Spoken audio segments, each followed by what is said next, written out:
स्वागत है आप सबका आपके favourite channel online exam centre में। ये है हमारा वीडियो नंबर 7। हम कर रहे हैं एनटीएससी की तैयारी और आपने हमारे पुराने 6 वीडियोस देखे हैं साइंस के, और आपने मैथ्स के भी वीडियोस देखे हैं, और बहुत ही जल्द सोशल साइंस और आपको मेंटल एबिलिटी टेस्ट के भी वीडियोस आपको मिलेंगे। कम समय में तैयारी करने का सबसे अच्छा माध्यम है। अगर अभी तक आपने इसे सब्सक्राइब नहीं किया, इस चैनल को सब्सक्राइब कर लीजिए, और जब तक आपका एग्ज़ाम नहीं हो जाता तब तक लग के मेहनत कीजिए, आपका सिलेक्शन ज़रूर होगा। चलिए स्टार्ट करते हैं आज का वीडियो। और ये है हमारा पुराना क्वेश्चन पेपर जो एनटीएससी के बच्चों से एक बार पूछा जा चुका है, और उसी को हम यहाँ पर सॉल्व करेंगे, क्योंकि मोस्ट ऑफ दी जो क्वेश्चंस होते हैं वो ऑलरेडी जो क्वेश्चन पूछे जा चुके हुए होते हैं उन्हीं में से क्वेश्चंस दोबारा पूछे जाते हैं। तो चलिए हम स्टार्ट करते हैं आज का वीडियो। और यहाँ पर पहला क्वेश्चन दिया गया है, Newton second is equivalent to a unit of which physical quantity. यहाँ पर कुछ फिजिकल क्वांटिटीज़ दी गई हैं। अगर आपको क्लियर नहीं दिख रहा होगा तो आप अपना रिजोल्यूशन सेट कर लीजिएगा, आपको क्लियर दिखेगा, क्योंकि ये पेपर ही उतना अच्छा नहीं है, तो थोड़ा रिकॉर्डिंग में प्रॉब्लम तो होगी। अब यहाँ पे देखते हैं कि न्यूटन सेकंड किसकी यूनिट है। न्यूटन सेकंड यानी फोर्स इनटू टाइम, और फोर्स इनटू टाइम इसको क्या बोलते हैं हम, इसको बोलते हैं इम्पल्स। और जो इम्पल्स होता है that is very much equal to the momentum, और जो मोमेंटम की यूनिट होगी वही इम्पल्स की यूनिट होगी। लेकिन कौन सा मोमेंटम? Linear momentum. तो यहाँ पर सही आंसर होगा लीनियर मोमेंटम, क्योंकि इसकी यूनिट क्या होती है, इसकी यूनिट होती है मास इनटू वेलोसिटी। तो चलिए हम डायमेंशनल फार्मूला अगर यहाँ पे देखें, अभी तक आपने क्लास में डायमेंशनल फार्मूला नहीं पढ़ा होगा आपने, बट आपने डेफिनेशंस पढ़ी होंगी, आपने इम्पल्स पढ़ा है और आपने मोमेंटम पढ़ा है, तो दोनों की जो यूनिट होती है लीनियर मोमेंटम, दोनों की यूनिट सेम होती है। नेक्स्ट क्वेश्चन है the number of electrons in 1 coulomb charge. ये तो क्लास 10th का एनसीईआरटी के बीच का ही क्वेश्चन है कि 1 कूलम्ब चार्ज में कितने इलेक्ट्रॉन्स होते हैं। तो 1 इलेक्ट्रॉन का चार्ज कितना होता है, मान लेते हैं कि एक्स इलेक्ट्रॉन इंटू 1 इलेक्ट्रॉन का charge 1.6 into 10 to power -19 coulomb जो होता है, ये मिला के 1 कूलम्ब चार्ज अगर देते हैं तो एक्स की वैल्यू आप जब फाइंड आउट करेंगे तो ये वहाँ पर डिनोमिनेटर में जाएगा, और जब आप सॉल्व करेंगे तो आपको वैल्यूज मिलेगी 6.25 इंटू 10 टू पावर 18। आप इसको देख सकते हैं। अगर आपको ये वैल्यू नहीं भी याद है तो भी अगर थोड़ा बहुत दिमाग लगाते हैं तो आपको इसका सोल्यूशन मिल जाएगा, क्योंकि जो 10 टू पावर -19 है वो उधर जब जाएगा डिनोमिनेटर में तो 10 टू पावर +18 आएगा। आपको कंप्लीट डिवाइड करने की आवश्यकता भी नहीं है, तो यहाँ पर आपको आंसर मिल जाएगा, answer number C. Next question है the radioactive nucleus can emit. अच्छा बच्चे, एक चीज़ मैं रिक्वेस्ट करूँगा आपसे कि मेरा सोल्यूशन देखने से पहले क्वेश्चन को खुद से ट्राई करें, और इससे आपको आपकी प्रैक्टिस जो होगी वो बहुत बेहतर होगी, क्योंकि आपने पहले भी कई सारे क्वेश्चन पेपर हमारे वीडियो में देख चुके हैं।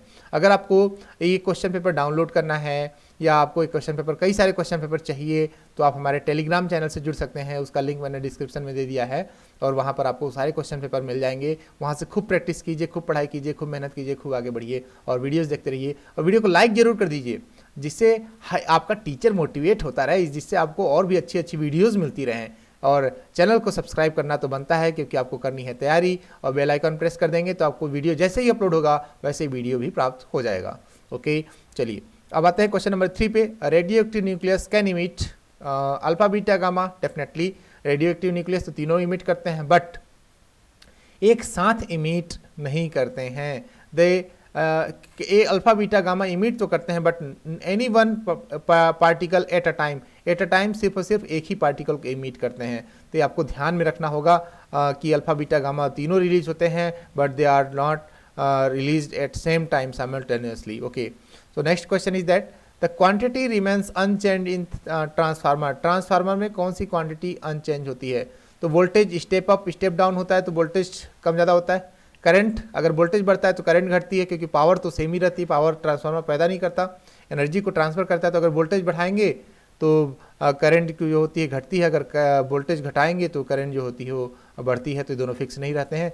और जो फ्रीक्वेंसी है ये चेंज नहीं होती है। फ्रीक्वेंसी जो सप्लाई की होगी वही आपका जो प्राइमरी साइड्स की फ्रीक्वेंसी होगी, जो प्राइमरी वाइंडिंग की फ्रीक्वेंसी होगी वही सेकेंडरी वाइंडिंग की फ्रीक्वेंसी होगी, इसलिए यहाँ पर फ्रीक्वेंसी चेंज नहीं होती। इसका सही आंसर होगा। अब फ्रीक्वेंसी आपको ये चीज़ याद रखनी है। और नेक्स्ट क्वेश्चन में चलते हैं। The radius of curvature of concave mirror is 10 centimetre. Radius of curvature दिया हुआ है, कौन सा मिरर कौन सा है? कॉनकेव मिरर है, ठीक है, यानी समथिंग लाइक इस तरीके से यहाँ पर होगा, और हम इसको इस तरीके से प्लेस करेंगे। रेडियस ऑफ कर्वेचर अगर 10 सेंटीमीटर है तो इसका फोकल लेंथ कितना होगा? इसका फोकल लेंथ होगा -5 सेंटीमीटर, यानी यहाँ पे कहीं पे -5 सेंटीमीटर यहाँ पे होगा। और अगर हम इसकी बात करें ऑब्जेक्ट कहाँ पे रखा हुआ, ऑब्जेक्ट रखा हुआ है, तो अच्छा इसका रेडियस ऑफ कर्वेचर, तो इसका अगर हम इसको मान लें एफ मान लें, इसको -5 पे मान ले तो इसका जो सी होगा, सेंटर ऑफ कर्वेचर होगा, वो होगा हमारा -10 पे। और ऑब्जेक्ट कहाँ रखा जाना है, ऑब्जेक्ट रखा जाना है -20 पे, यानी समथिंग लाइक दिस -20 पे यहाँ पे। तो आपने अगर इमेज फॉर्मेशन की होगी तो आपको पक्का पता होगा जो इमेज बनेगी यहाँ कहीं बनेगी, इमेज मिरर के सामने ही बनेगी और उल्टी बनेगी, यानी इसका जो मैग्नीफिकेशन होगा उसकी वैल्यू क्या होगी, निगेटिव होगी, क्योंकि ऑब्जेक्ट कभी उल्टा नहीं होता। ऑब्जेक्ट की जो हाइट होती है वो हमेशा कैसी होती है, प्लस में ही होती है, ठीक है। और इमेज की हाइट अगर निगेटिव हो गई तो मैग्नीफिकेशन क्या होता है, मैग्नीफिकेशन होता है H2/H1, this is universal formula. तो H2 अगर निगेटिव होगा और H1 अगर पॉजिटिव होगा तो मैग्नीफिकेशन की वैल्यू यहाँ पर निगेटिव होगी। वैसे भी रियल इमेज जब भी बनती है तो मैग्नीफिकेशन हमेशा निगेटिव होता है। तो यहाँ पे निगेटिव वैल्यू मैग्नीफिकेशन की किसकी है, सिर्फ एक वैल्यू ऐसी है जो निगेटिव है यहाँ पे, ये जो हमारा बी ऑप्शन है। तो आपको पूरा क्वेश्चन सॉल्व करने की जरूरत नहीं है, अगर आपका कॉन्सेप्ट क्लियर है तो आप फटाफट इसको सॉल्व कर सकते हैं। दूसरा आप देख सकते हैं कि जो इमेज फॉर्मेशन होगा वो 5 और 10 के बीच में होगा। तो आप यहाँ पे देख लीजिए 20/3, तो यहाँ पर जो सी ऑप्शन था वो तो वैसे भी एलिमिनेट हो गया। दूसरा, ये जो इमेज फॉर्म होगा रियल इमेज होगा तो in front of the mirror बनेगा, तो ए वाला ऑप्शन तो प्लस दिखा रहा है तो ये वाला भी नहीं होगा। ये माइनस दिखा रहा है लेकिन बिगर वैल्यू है एट द सेम पॉइंट है, ये भी नहीं होगा। ये माइनस दिखा रहा है बट इसका मैग्नीफिकेशन जो है पॉजिटिव है, ये भी नहीं होगा। तो बाकी ऑप्शन इस तरीके से आप किसी भी तरीके से क्वेश्चन को फंसा सकते हैं। अगर आपको नहीं समझ में आया तो सोल्यूशन को वापस रिवाइंड करके देखिए, आपको शायद जो भी आपने पढ़ा होगा वो आपका फिर से रिवाइज हो जाएगा और आपको समझ में आ जाएगा। नेक्स्ट क्वेश्चन है कि यहाँ पर n identical resistance of equal values are firstly connected in series then connected in parallel. तो जब इनका रेशियो निकालेंगे आर एस का और आर आर का, यानी resistance in series, resistance in parallel, यहाँ पे आरपी लिखा हुआ है सॉरी, तो आपको क्या वैल्यू मिलेगी। तो अगर सीरीज में रेजिस्टेंस होंगे तो एन टाइम ऑफ रेजिस्टेंस, अगर एक रेजिस्टेंस वैल्यू आर है तो एन आर टोटल रेजिस्टेंस हो जाएगा। और जब पैरेलल में होंगे तो आपको बताया गया है कि if n number of resistors are connected in parallel then equivalent will be R divided by n. और जब आप इसको सॉल्व करेंगे तो आपको मिलेगा एन स्क्वायर। तो यहाँ पे जो रेशियो मिलेगा आपको, आर आर तो यहाँ पे कैंसिल हो जाएगा, बट जो रेशियो मिलेगा आर एस का आर पी के साथ, तो यहाँ पर आपको मिलेगा एन स्क्वायर। तो इसका सही आंसर होगा यहाँ पे एन स्क्वायर, यानी रेजिस्टेंस जो होगा वो एन स्क्वायर टाइम डिफर करेगा। नेक्स्ट क्वेश्चन है in house if 2 bulbs each of 60 watt glows daily for 5 hours. तो एक दिन में कितना कंज्यूम करते हैं हम कैलकुलेट कर लेते हैं।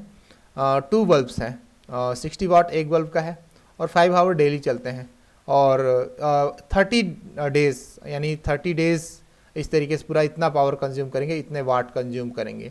तो पूछ रहा है कितना यूनिट बिजली का बिल होगा अगर एक यूनिट का चार्ज 2 रुपीज़ है। तो यहाँ पे मान लेते हैं, पहले हम पता करेंगे यूनिट कितना होता है। 1 इलेक्ट्रिकल जो एनर्जी होती है जो इसमें हम कन्वर्ट करते हैं यूनिट, उसको हम बोलते हैं 1000 वाट आवर, ठीक है। 1000 वाट आवर होती है हमारी यूनिट, यानी अगर हम इसको 1 किलो वाट आवर भी बोलते हैं, किलो का मतलब 1000 होता है, तो हमने ऊपर उस तरीके से लिख दिया था। तो यहाँ पे हम यहाँ पे आवर में ही कैलकुलेट कर रहे हैं, हमने सेकंड में कैलकुलेट नहीं किया। और यहाँ पे हमने 2 रुपीज़ जो चार्ज है वो हमने चार्ज को भी अगर मल्टीप्लाई कर देते हैं इसमें, पहले तो हम यूनिट निकाल लेते हैं, इसको हम डिवाइड करेंगे, इस पूरे क्वांटिटी को डिवाइड करेंगे 1000 से, तो हमारा किलो वाट आवर में आ जाएगा। और जब हम 2 रुपीज़ पर किलो वाट आवर का चार्ज है तो इसमें 2 मल्टीप्लाई कर देंगे।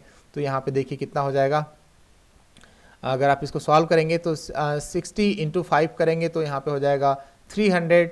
और जब आप इसको पूरा ओवरऑल सॉल्व करेंगे तो आपकी जो वैल्यू आएगी वो आएगी 36। Okay, I think yes it would be around 36 rupees आपका चार्ज आ जाएगा, ठीक है। आप इसको कैलकुलेट कर लीजिए, आप इसको सॉल्व कर लेंगे तो आपका सॉल्व हो जाएगा इस तरीके से। तो यहाँ पे आ गया 36, 3 2 जा 6, 6 6 जा 36। Okay, so next question is when the momentum of a body increased by 100% then the kinetic energy is। अगर मोमेंटम को 100% इंक्रीज कर दें तो काइनेटिक एनर्जी पर क्या इफेक्ट पड़ेगा। तो पहले तो आपको काइनेटिक एनर्जी का फार्मूला आना चाहिए जो होता है half mv², this is kinetic energy. और हम इसको के ई लिख लेते हैं। अगर इसको हम मोमेंटम बनाएं तो हम यहाँ पे अगर एक एम और मल्टीप्लाई कर दें तो एम स्क्वायर हो जाएगा, लेकिन हमको यहाँ पे एम डिवाइड करना होगा। तो ये जो ऊपर वाला पोर्शन है वो बना क्या, वो बना हमारा p² divided by 2m, this is equal to kinetic energy. यही रिलेशन होता है काइनेटिक एनर्जी और मोमेंटम में। और यहाँ पे अगर हम देखें तो जो काइनेटिक एनर्जी है वो डायरेक्टली प्रोपोर्शनल है मोमेंटम के स्क्वायर के। तो अगर हम ke1 और p1 की बात करें और ke2 और p2 की बात करें तो इस तरीके से भी उनका रिलेशन होगा। और दोनों को जब हम डिवाइड करेंगे यहाँ पे तो हमें कितना मिलेगा, अगर हम रेशियो की बात करें तो अगर जो नया मोमेंटम है वो 100% इंक्रीज हो गया है, मान लीजिए कि पहले का मोमेंटम जो भी था उसको सपोज कर लेते हैं 1, जो नया मोमेंटम इंक्रीज होगा और 200% इंक्रीज होगा तो कितना इंक्रीज हो जाएगा, यानी KE1 और KE2 की अगर बात करें तो 1 का स्क्वायर यहाँ पे 1 होगा और 2 का स्क्वायर यहाँ पे 4 हो जाएगा, क्योंकि मोमेंटम का स्क्वायर भी होना है। P1 का स्क्वायर यानी 1 का स्क्वायर 1 और P2 का स्क्वायर करेंगे तो यहाँ पे 4 हो जाएगा, यानी जो नई काइनेटिक एनर्जी होगी जो E2 होगी वो 4 टाइम्स हो जाएगी प्रीवियस काइनेटिक एनर्जी के। तो इसमें पूछा है कि इंक्रीज कितने % होगी काइनेटिक एनर्जी, तो यहाँ पे देखिए 1 और 4 में डिफरेंस जो है वो 3 का है, तो 4 - 1 करेंगे तो कितना बढ़ा, 3 बढ़ा। और किस बेस पे बढ़ा, तो 1 बेस हमारा क्या था 1, यहाँ पे हम परसेंटेज निकालेंगे तो हमारा आ जाएगा 300% हमारा काइनेटिक एनर्जी में इंक्रीमेंट हो जाएगा। ठीक है, अगर मोमेंटम हमारा बढ़ेगा तो इस तरीके से हम इसको कैलकुलेट करेंगे। तो आप रेशियो निकाल लीजिए, रेशियो निकालने के बाद आपको पूरा कैलकुलेशन आपका आसान हो जाएगा, आप इसको कैलकुलेट कर सकते हैं। बहुत ही अच्छा क्वेश्चन है, ट्रिकी क्वेश्चन है और कई सारे कंपटीशन एग्जाम में आपसे ये क्वेश्चन पूछे जाते हैं। नेक्स्ट क्वेश्चन है, if two different bodies A and B have their masses in ratio 1:4, यानी अगर M1 और M2 का जो रेशियो है मास का 1:4 दिया हुआ है और जो वॉल्यूम का जो रेशियो दिया हुआ है वो दिया हुआ है V1/V2 this is equal to 1:1, volume दोनों का सेम है तो रेशियो कितना हो जाएगा 1:1। ठीक है, और हमको मास अपॉन वॉल्यूम यानी D1 निकालना है और D2 निकालना है, इन दोनों का रेशियो निकालना है। रेशियो ऑफ देयर डेंसिटीज़ कितना होगा, डेंसिटी का रेशियो, तो डेंसिटी क्या होता है, मास अपॉन वॉल्यूम होता है, यानी M1 डिवाइडेड बाई V1 करना है। तो एक काम करते हैं, इसको हम कर लेते हैं V2 डिवाइडेड बाई V1, जो कि रेशियो दोनों सेम होगा और इस वाले से मल्टीप्लाई कर देते हैं तो क्या हो जाएगा M1 divided by M2 into V2 divided by V1। और आप देखिए ये बिल्कुल हो गया D1 डिवाइडेड बाई D2, यानी डेंसिटी हो गई M1 divided by V1, M1 divided by V1 ये हो गया D1, और M2 डिवाइडेड बाई V2 ये क्या हो गया D2। तो जब हम इसको सॉल्व करेंगे तो ये हमारा आएगा 1:4, क्योंकि हमारा V2/V1 का रेशियो 1 ही है। तो क्लियर, यानी सीधी सीधी बात है कि जो अगर हम यहाँ पे वॉल्यूम से डिवाइड कर दें, दोनों को वॉल्यूम सेम है तो V से डिवाइड कर दिए, इसको भी V से डिवाइड कर दिए क्योंकि वॉल्यूम सेम है। तो डेंसिटी होता क्या है, मास अपॉन वॉल्यूम होता है। तो ध्यान से देखिए ये भी डेंसिटी हो गई और ये भी डेंसिटी हो गई और यहाँ पे 1/4 ही आंसर आएगा। बहुत ही सिंपल है, बट मैंने समझाया इस तरीके से तो शायद हो सकता है कॉम्प्लिकेटेड लगे आपको, आप अपने तरीके से इसको ट्राई कीजिए, बहुत बेहतर आंसर आएगा। ठीक है, नेक्स्ट क्वेश्चन है, a wave completes 24 cycle in 0.8 second, यानी 24 साइकिल कंप्लीट करती है 0.8 सेकेंड में, तो 1 सेकेंड में कितना कंप्लीट करेगी, 1 सेकेंड में 24 डिवाइडेड बाई 0.8 कर देंगे तो आपका आंसर आ जाएगा। और ये जो पॉइंट हटेगा यहाँ से तो ऊपर आपका 10 आ जाएगा, इस तरीके से मल्टीप्लाई होगा और जब आप इसको सॉल्व करेंगे तो आपका आंसर आएगा 30 हर्ट्ज़, और फ्रीक्वेंसी को हम क्वेश्चन आते हैं 30 हर्ट्ज़ में, तो इस तरीके से आप इसको भी कैलकुलेट कर सकते हैं। नेक्स्ट क्वेश्चन है, angular velocity of hand of a second in a watch will be, यानी जो सेकंड की जो वॉच है वो कितने सेकंड में 2 पाई कंप्लीट करती है, और 2 पाई कंप्लीट करने के लिए जो टोटल एंगल बनता है सेंटर पे वो होता है 2 पाई का, यानी 360 का, और 2 पाई कंप्लीट करने के लिए उसको चाहिए होता है 60 सेकेंड, यानी 60 सेकेंड में वो 2 पाई कंप्लीट करती है। तो 1 सेकेंड में कितना कंप्लीट करेगी, 1 सेकेंड में 2 पाई वाई डिवाइडेड बाई 60, यानी पाई डिवाइडेड बाई 30 रेडियन पर second, pi divided by 30 radian पर सेकेंड, यही इसका सही आंसर होगा, पाई डिवाइडेड बाई 30 रेडियन पर सेकेंड। और आई होप कि आपका इसका आंसर आ गया होगा और आपसे बन जाएगा। नेक्स्ट क्वेश्चन है, विच of the following have greatest thermal conductivity, तो अगर बेस्ट कंडक्टर की बात करें, चाहे इलेक्ट्रिसिटी हो चाहे थर्मल कंडक्टिविटी की हो, यहाँ पर जो सिल्वर होता है ये सबसे आगे होता है, और इसमें बेस्ट कंडक्टिविटी के जगह पे हम इसी का नाम लेते हैं, चाहे इलेक्ट्रिसिटी के कंडक्टर की बात करें चाहे हीट के कंडक्टर की बात करें, और हम यहाँ पे दोनों को ही यहाँ पे इस्तेमाल करते हैं। और आपने देखा होगा कि सिल्वर की जो वर्निश लगाई जाती है मिरर के पीछे, और इसीलिए कहा जाता है कि जो सिल्वर है उसको धूप में ना रखो, क्योंकि धूप में रखने से जो आपका जो कांच है, जो ग्लास उसके ऊपर लगा हुआ है, जो मिरर का काम कर रहा है वहाँ पे, वो आपका क्या हो जाएगा, बहुत ज़्यादा हीटअप हो जाएगा और वो चटक सकता है, टूट सकता है। इसलिए धूप में कभी शीशे को इस तरीके से डायरेक्टली कंटिन्यूस सन फेसिंग डायरेक्शन में नहीं रखा जाता है। ठीक है, क्योंकि सिल्वर होता है, बहुत ही ज़्यादा कंडक्टर होता है, तुरंत शीशा गर्म हो जाता है। आप कभी ट्राई करके देखिए कुछ सेकंड के लिए, आपको बहुत ही ज़्यादा गर्मी फील होगी, वहाँ पे बहुत ही ज़्यादा हॉट फील होगा। नेक्स्ट क्वेश्चन है, the power of convex lens is 4 diopter, then focal length will be, आपको मैंने पिछले वीडियो में भी बताया कि फोकल लेंथ जब मीटर में हो तभी हम डायोमीटर निकालते हैं।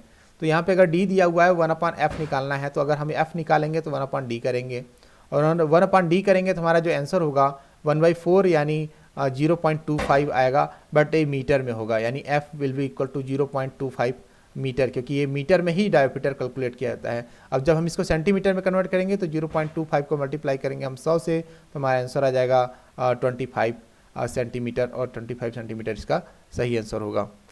नेक्स्ट क्वेश्चन की यहाँ पे बात करते हैं, which one of the following is a complex salt, इसमें से कौन कॉम्प्लेक्स साल्ट है। कॉम्प्लेक्स साल्ट मतलब दो साल्ट से मिल के बना हुआ जो साल्ट होता है, एक्चुअली हम उसको कॉम्प्लेक्स साल्ट बोलते हैं यहाँ पे। और यहाँ पे अगर हम बात करें तो जो ऑप्शन सी है, ऑप्शन सी यहाँ पे आपका कॉम्प्लेक्स साल्ट का बेस्ट एग्जांपल है, क्योंकि ये बना किससे हुआ है, जब 2 पोटेशियम आयोडाइड यहाँ पे रिएक्ट हुआ होगा आपका मर्क्यूरिक आयोडाइड से, तो आपका यहाँ पे रिएक्शन बना हुआ होगा, और तब जाके आपका K2HgI4A कॉम्प्लेक्स साल्ट होते हैं, इनको हम स्क्वायर ब्रैकेट में इस तरीके से बंद करते हैं, और इसका फॉर्मेशन यहाँ पे हुआ होगा। नेक्स्ट क्वेश्चन है कि at 277 kelvin the volume of single drop of water is this much ml, 0.018 ml, कौन सी कंडीशन में, एट 277 केल्विन। और यहाँ पे जो वाटर की डेंसिटी होती है, यहाँ पे जो वाटर की डेंसिटी होती है 1 ग्राम पर ml, यानी 1 ग्राम पर ml इसकी डेंसिटी होती है, ठीक है, इस टेम्परेचर पे। और जब हम यहाँ पे इसको कैलकुलेट करेंगे तो टोटल नंबर ऑफ ग्राम में अगर हम इसको कन्वर्ट करना चाहेंगे मास में, क्योंकि डेंसिटी इतनी ही है, तो मास आएगा हमारा 0.018 ग्राम मास आएगा। और जब हम इसको मोल में कन्वर्ट करेंगे तो वाटर का जो मोलर मास होता है 18 होता है, हम इसको डिवाइड करेंगे तो हमारा नंबर ऑफ मोल आ जाएगा। और नंबर ऑफ मोल में इसको जब हम देखेंगे और एक्चुअली जब इसको कैलकुलेट करेंगे तो हो जाएगा 10⁻³ और इतने मोल्स हो जाएंगे। और एक मोल में कितने पार्टिकल होते हैं, एक एवोगाड्रो नंबर के बराबर, और हम इसको क्या करेंगे, सिंपली एवोगाड्रो नंबर से मल्टीप्लाई कर देंगे तो हमारा आंसर आ जाएगा, यानी 6.022 इंटू 10⁻23 इंटू 10⁻³ अगर हम करेंगे तो हमारा आंसर हो जाएगा 6.022 इंटू 10⁻³ इसमें से घट जाएगा तो आपका 20 हो जाएगा, और यही आपका सही आंसर होगा। यानी यहाँ पर आपका जो क्वेश्चन नंबर 15 है उसका सी आंसर होगा। आई होप कि आपको थोड़ा कठिन लग सकता है क्लास 10th में, बट जिन बच्चों ने इसको कॉन्सेप्ट्स को अच्छे से पढ़ा होगा उनसे बन जाएगा, और जिनको नहीं बनता तो बहुत ज़्यादा लोड लेने की आवश्यकता नहीं है। कुछ क्वेश्चन 1-2 अगर नहीं बने तो, क्योंकि बहुत सारे लोगों के लिए टाइम टेकिंग होते हैं और उनका टाइम लेके चले जाते हैं, तो ऐसे क्वेश्चन पर एग्जाम के टाइम पे फोकस भी नहीं करना है आपको। तो उन पे फोकस करना है जो क्वेश्चन आपके फेवर में हैं, जो आपसे बन रहे हैं या बन सकते हैं। Which one of the following is not an acidic salt, acidic salt नहीं है, तो ऐसा साल्ट जो वाटर में घुलने के बाद H+ ना दे वही होगा एसिडिक साल्ट। जो क्योंकि H+ जो एसिड होती है उसकी खास बात होती है कि वो H+ रिलीज़ करता है, और यहाँ पर एसिडिक भले हो लेकिन हम उसको एसिडिक साल्ट तभी कहते हैं जब वो H+ रिलीज करे, और इसमें देख रहे हैं कि इसमें तो कोई भी H है ही नहीं, तो यही आपका सही आंसर होगा। It is not an example of acidic salt. Next question में आते हैं, the pH of caustic soda solution containing 2 ग्राम पर litre caustic soda will be, और log 2 की वैल्यू दी गई है, ठीक है, pH पूछा गया है। तो यहाँ पे अगर कॉस्टिक सोडा किसको बोलते हैं, कॉस्टिक सोडा बोलते हैं NaOH को। तो यहाँ पर हम पहले बेस का जो कंसंट्रेशन निकालेंगे, और जो pH निकालते हैं जो हाइड्रोजन आयन कंसंट्रेशन होता है, और जब हम निकालते हैं हाइड्रोक्सिल आयन कंसंट्रेशन, दोनों का सम करते हैं तो आता है 14। तो अगर हमें इसका कंसंट्रेशन पता चल गया तो हमें H+ इसका कंसंट्रेशन पता चल जाएगा। तो सबसे पहला काम होगा हमें OH नेगेटिव यानी हाइड्रोक्सिल आयन का कंसंट्रेशन निकालना।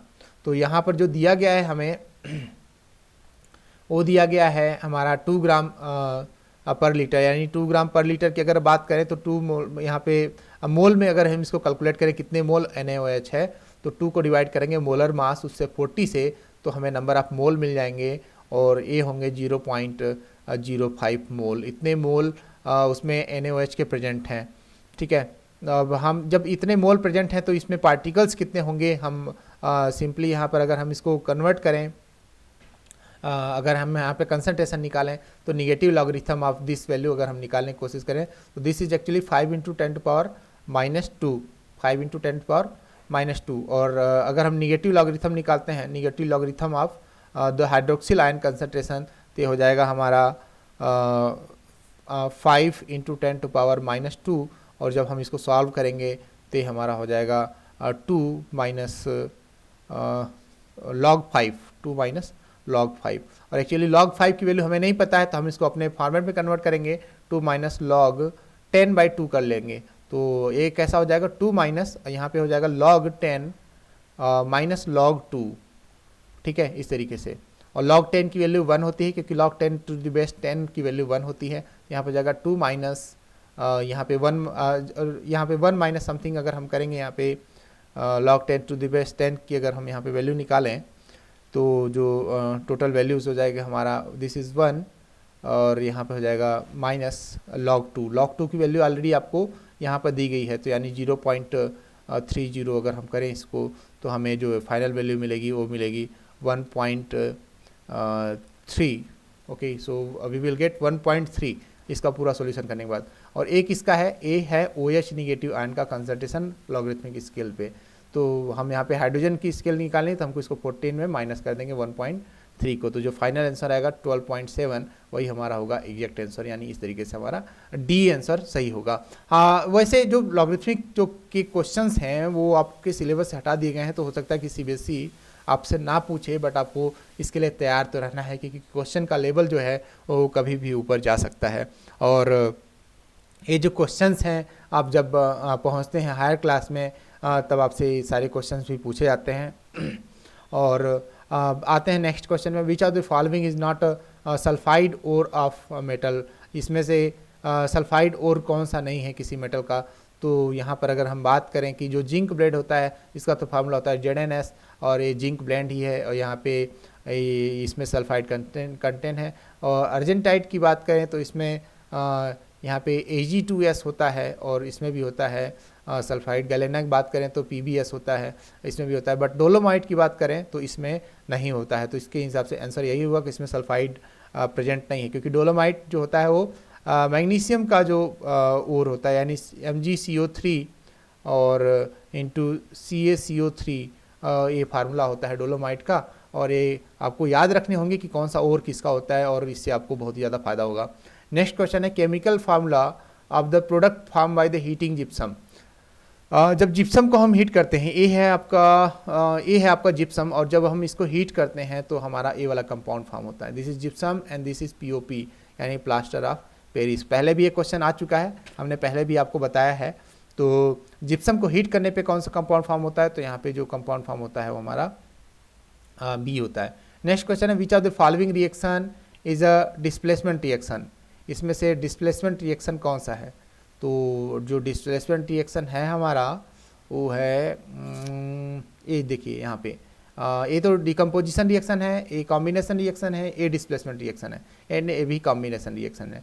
डिस्प्लेसमेंट में क्या होता है, किसी एक केमिकल में, किसी एक मटेरियल में कोई एक दूसरा जो हाईली रिएक्टिव होता है लेस रिएक्टिव को रिप्लेस करता है और उसकी जगह को ले लेता है। और यहाँ से देखिए इसने इस तरीके से जिंक आ गया और साथ में H2 को इसने रिलीज कर दिया, तो जिंक क्लोराइड बन गया, क्योंकि जिंक जो है वो हाइड्रोजन से ज़्यादा रिएक्टिव है। तो आपका जो सही आंसर होगा हमारा C ऑप्शन होगा। और आई होप कि आपको ये सब फाइंड करने में तो आपको कंफर्टेबल हो गए होंगे, आपको कोई दिक्कत नहीं जाती होगी। नेक्स्ट क्वेश्चन है, विच of the following element would lose an electron easily. कौन सा एलिमेंट आसानी से इलेक्ट्रॉन लूज कर देगा। तो आइए देखते हैं कि जो सोडियम और पोटेशियम है इसमें इनको सिर्फ एक ही इलेक्ट्रॉन लूज करने होते हैं। मैग्नीशियम और कैल्शियम को दो इलेक्ट्रॉन लूज करने होते हैं, क्योंकि इनका कॉन्फ़िगरेशन में जो आउटर बैलेंस इलेक्ट्रॉन्स जो होते हैं वो 2 होते हैं दोनों में। तो इनको 2 इलेक्ट्रॉन लूज करने होंगे, इसलिए आसानी से नहीं लूज करते हैं। इनको एक लूज करने के बाद स्टेबल कॉन्फ़िगरेशन मिल जाता है, इसलिए ये लोग एक सिंगल लूज करने को तैयार रहते हैं। बट अब आती है बात कि इन दोनों में से कौन, तो जिसका साइज बड़ा होगा। सोडियम का साइज छोटा है, पोटेशियम का साइज बड़ा है, क्योंकि बड़ा होगा तो आउटर मोस्ट सेल पे पकड़ भी इसकी कमज़ोर होगी, इसलिए मोर इलेक्ट्रोपॉजिटिव होगा, इसलिए इसका सही आंसर होगा पोटेशियम। सोडियम क्यों नहीं, सोडियम पहले आ जाता है ग्रुप में और पोटेशियम नीचे आता है, ठीक है। और नीचे आता है तो जो आपको स्क्रीनिंग इफेक्ट मैंने समझाया है कि बाहर के जो इलेक्ट्रॉन पर जो पकड़ बनाए रखता है न्यूक्लियस, वो थोड़ा कमज़ोर हो जाता है, और सोडियम में ये चीज़ थोड़ी स्ट्रांग होती है, इसलिए अपने इलेक्ट्रॉन को उतना जल्दी नहीं छोड़ता जितना जल्दी पोटेशियम छोड़ने को यहाँ पर तैयार रहता है। सही आंसर है आपका यहाँ पर potassium. The next question is that the compound which contain both ionic and covalent bond is. तो यहाँ पर तो कोवेलेंट बॉन्ड है, यहाँ पे कोवेलेंट बॉन्ड है, यहाँ पर आयनिक बॉन्ड है, यहाँ पे आयोनिक बॉन्ड है, ठीक है, प्योर आयनिक बॉन्ड है। और इसमें बात करें तो यहाँ पर आयनिक बॉन्ड भी है, कोवेलेंट बॉन्ड भी है। आयनिक बॉन्ड कहाँ है? Na पॉजिटिव और Cn निगेटिव में, और C और N के बीच में यहाँ पर आपका C और N के बीच में यहाँ पर आपका कोवेलेंट बॉन्ड भी है। तो ये इसका आंसर हो जाएगा NaCN। और एक क्वेश्चन आपको बहुत ही बार पूछा गया होगा और आई थिंक कि आप इसमें कंफर्टेबल भी होंगे। नेक्स्ट क्वेश्चन है, in modern periodic table the number of vertical columns are. कितने वर्टिकल कॉलम्स है मॉडर्न पीरियडिक टेबल में? तो वर्टिकल कॉलम्स यानी ऐसे ग्रुप्स की संख्या कितनी है? तो टोटल 18 ग्रुप्स हैं, और ये क्वेश्चन आपको अच्छे से आता होगा। नेक्स्ट क्वेश्चन है, when steam is passed over a red hot Coke. जब स्टीम को हम पास करते हैं किसी रेड हॉट कोक के ऊपर से, तो कौन सा गैस बनता है? यानी कार्बन के ऊपर से हम पास कर रहे हैं आप क्या वाटर, यहाँ पे जो स्टीम गैस के फॉर्म में पास कर रहे हैं, तो हमारी जो गैस निकलती है वो कार्बन मोनोऑक्साइड और साथ में H2 गैस रिलीज होती है। आपको ये चीज़ अच्छे से रटाया गया होगा, बताया गया होगा। नेक्स्ट क्वेश्चन है, brass is an alloy of. Brass किसका एलॉय है? तो इसका मैं ट्रिक बताता हूँ। ब्रास में आपको कहीं जेड देखने को नहीं मिलेगा, बट कमाल की बात है कि इसके जो एलॉय होते हैं वो उसमें आपको जेड देखने को जरूर मिलेगा, यानी कॉपर और जिंक। और अगर इसी का एक छोटा भाई भी है जिसको नाम है ब्रॉन्ज, और जिसमें जेड है उसमें जेड देखने को नहीं मिलेगा, तो इसका जो हो जाता है आंसर उसका हो जाता है कॉपर और टिन। यानी जेड है तो इसमें जेड है तो इसमें जेड नहीं होगा, और मतलब ये देखिए आपका क्या है, ब्रॉन्ज है। और ब्रास जो है उसमें कॉपर और जिंक होगा क्योंकि इसमें जेड नहीं है। तो जिसमें नेम में जेड नहीं तो उसके कंपोनेंट में जेड होगा, जिसके नेम में जेड है उसके कंपोनेंट में जेड नहीं होगा। ये आपका ट्रिक है और आप इसको याद रखिएगा। Okay, so come to the next question. A hydrocarbon contains 75% carbon, 75% carbon content करता है। Its empirical formula will be. कौन सा होगा इसमें जिसमें 75% कार्बन कंटेंट करता होगा? कार्बन का मास कितना होता है? 12। हाइड्रोजन का मास इतना कितना हो गया? 4। तो कितने परसेंट हो गया? कार्बन का मास यहाँ पे 12 हुआ, और अगर इसकी बात करें हाइड्रोजन का तो यहाँ पे हो गया 4। अच्छा, नेक्स्ट में देखते हैं इसका यहाँ पे कितना है C2, तो इसका हो जाएगा 24, और यहाँ पे इसका कितना हो जाएगा 4।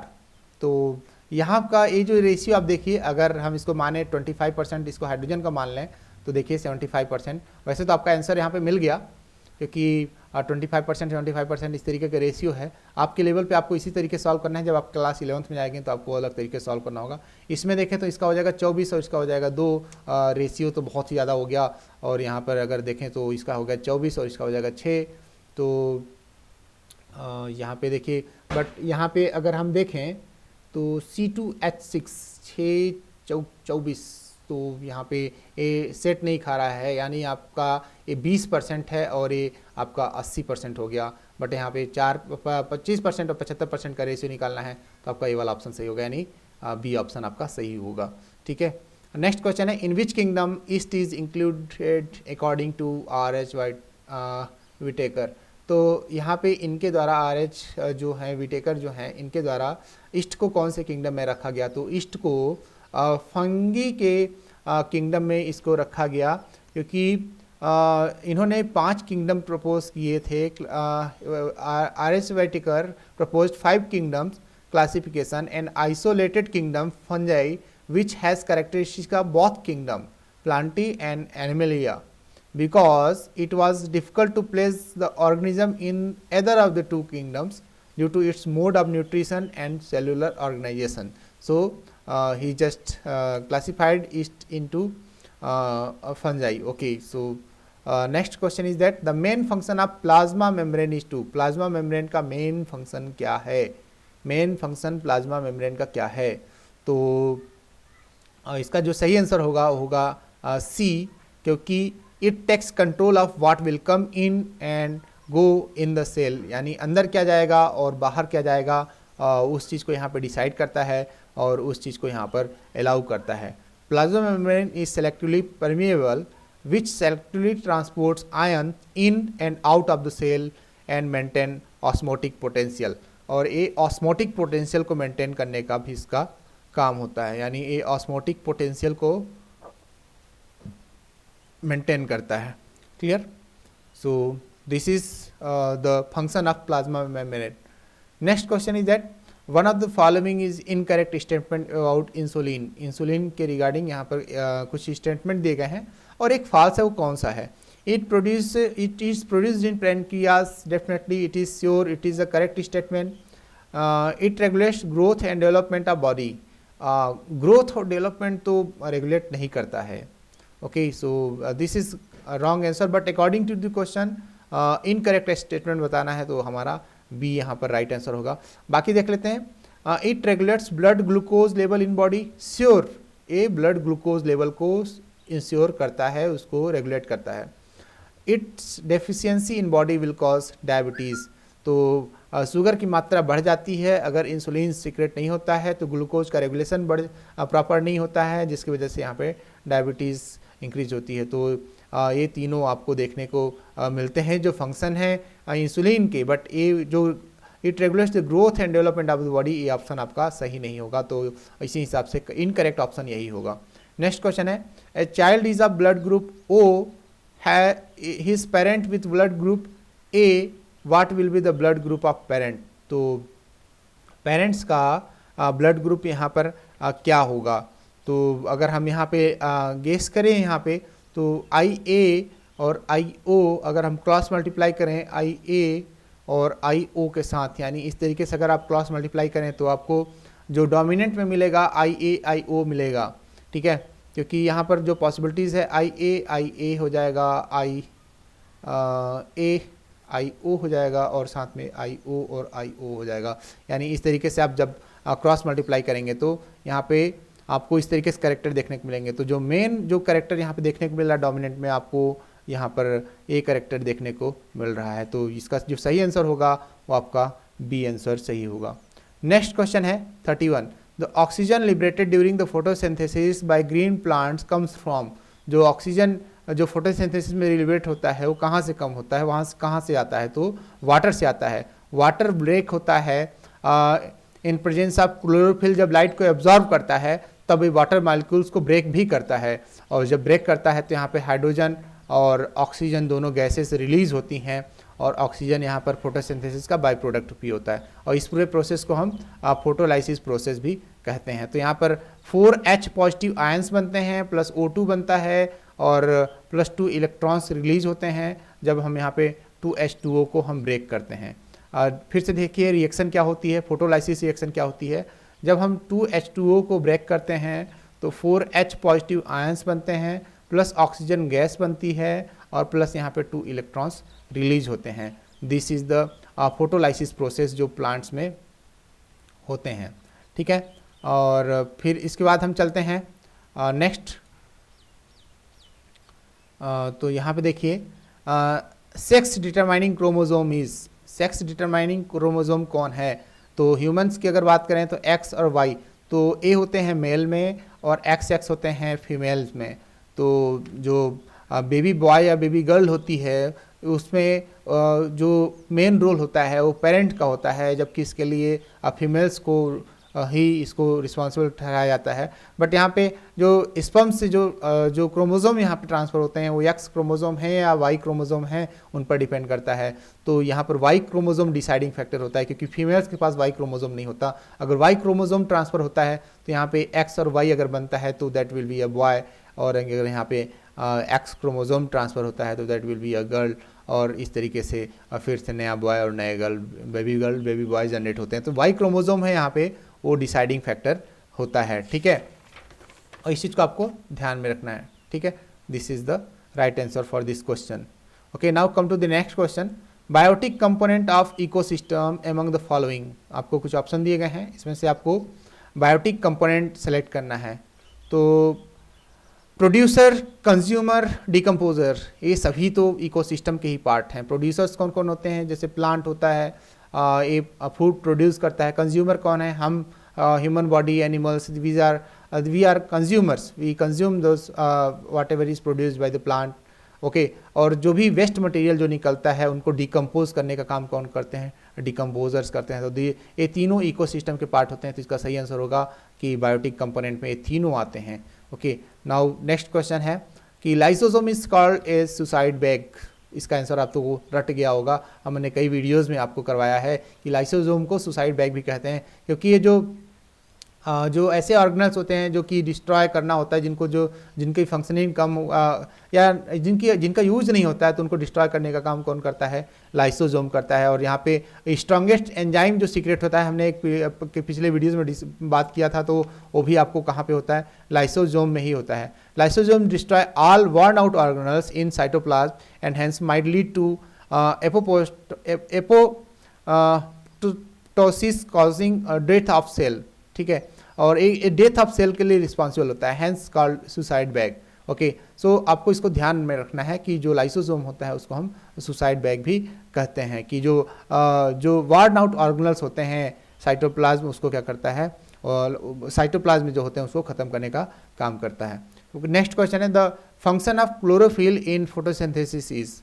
क्लोरोफिल का क्या काम होता है? क्लोरोफिल का सिर्फ एक काम होता है लाइट का एब्जॉर्व करना। ठीक है, यहाँ पर आपको कंफ्यूजिंग होगा कि breaking down of water molecule और एब्जॉर्बिंग लाइट दोनों दिया हुआ है। तो जो breaking down of water molecule है ये तो बाद की प्रोसेस होती है, बट मेन फंक्शन जो होता है क्लोरोफिल का एब्जॉर्बिंग ऑफ लाइट का। ठीक है, after that photolysis process occur होती है जब वाटर वहाँ पर प्रेजेंट होता है। ठीक है, वाटर ना हो तो भी फोटोलाइसिस की प्रोसेस आपकी मतलब जो एब्जॉर्प्शन ऑफ लाइट की प्रोसेस है वो यहाँ पर फंक्शनिंग करती रहेगी, यानी क्लोरोफिल यहाँ पर अपना काम करता रहेगा। तो सही आंसर है उसका 35 का ए। नेक्स्ट क्वेश्चन है, which test is done for jaundice. Jaundice के लिए, जॉन्डिस को हिंदी में बोलते हैं पीलिया। ठीक है, पीलिया मतलब पीलापन आ जाता है। और पूरे बॉडी में नेल्स की बात करें, आँखों की अगर कॉर्निया के शेप की बात करें, तो ये सभी चीज़ें, आंखें पीली होने लगती हैं, नाखून पीला होने लगता है। और ऐसा किस लिए होता है? ऐसा होता है क्योंकि जो लीवर होता है वो मल फंक्शनिंग करना स्टार्ट कर देता है। ठीक है, लीवर अपना ठीक से काम नहीं करता है, और उस कंडीशन में वो बिलिरुबिन नाम का एक केमिकल यहाँ पे छोड़ता है, और जो कि बॉडी पार्ट में जाके डिपॉजिट होना चालू हो जाता है। तो इस चीज़ को जो टेस्ट करना होता है तो हम बिलिरुबिन का ही टेस्ट यहाँ पर करते हैं। ठीक है, और नेक्स्ट क्वेश्चन में आता है, विच of the following gas present in maximum amount in atmosphere. तो मैक्सिमम अमाउंट में नाइट्रोजन प्रेजेंट है, 78% के अराउंड नाइट्रोजन हमारे इन्वायरमेंट में प्रेजेंट है। ये तो आपको गैसेस का जो कंपोजिशन है, जो परसेंटेज है वो आपको अच्छे से आता होगा। The number of bones present in human body are. Human body में कितने बोन्स प्रेजेंट हैं? तो ये क्वेश्चन भी आप बचपन से रटते हुए आ रहे होंगे। 206 जो बोन्स हैं वो ह्यूमन बॉडी में हमारे प्रेजेंट हैं। और ठीक है, और यहाँ पे जो ह्यूमन स्केलेटन जो होता है वो 2 पार्ट्स में डिवाइड होता है, एक्सियल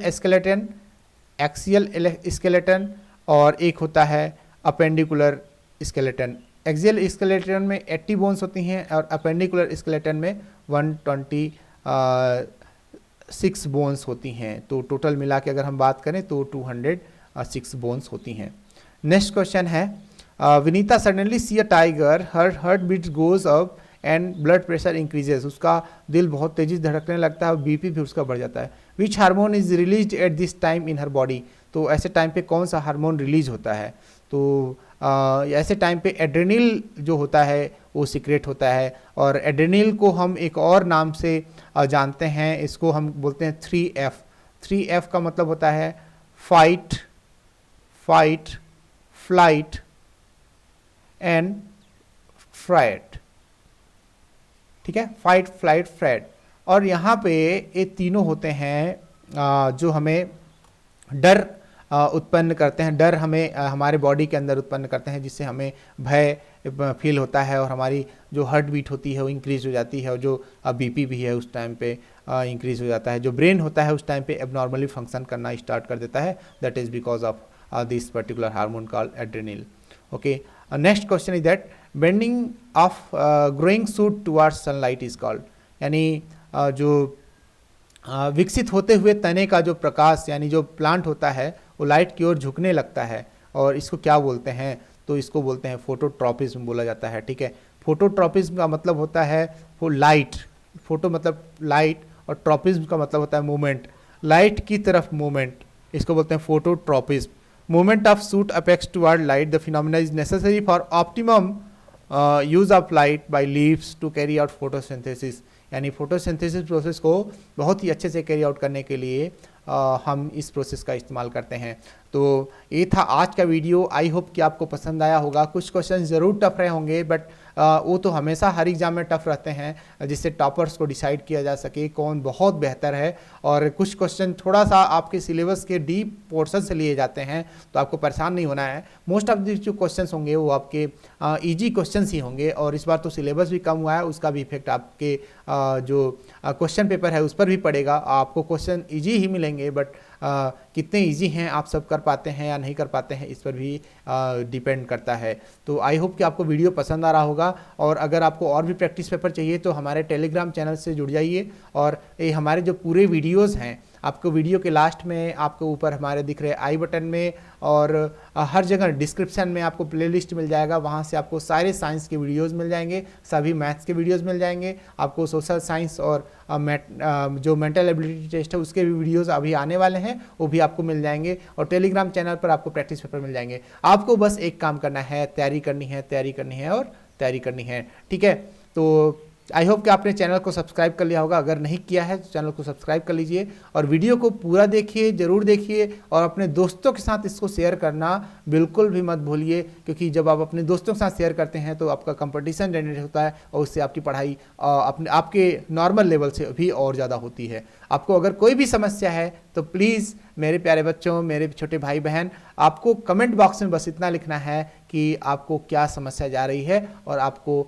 और भी क्या रिक्वायरमेंट है आपकी, और हम अपने तरफ से आपको क्या दे सकते हैं, हम आपको पूरा प्रोवाइड करने की कोशिश करेंगे। Thank you for watching this video.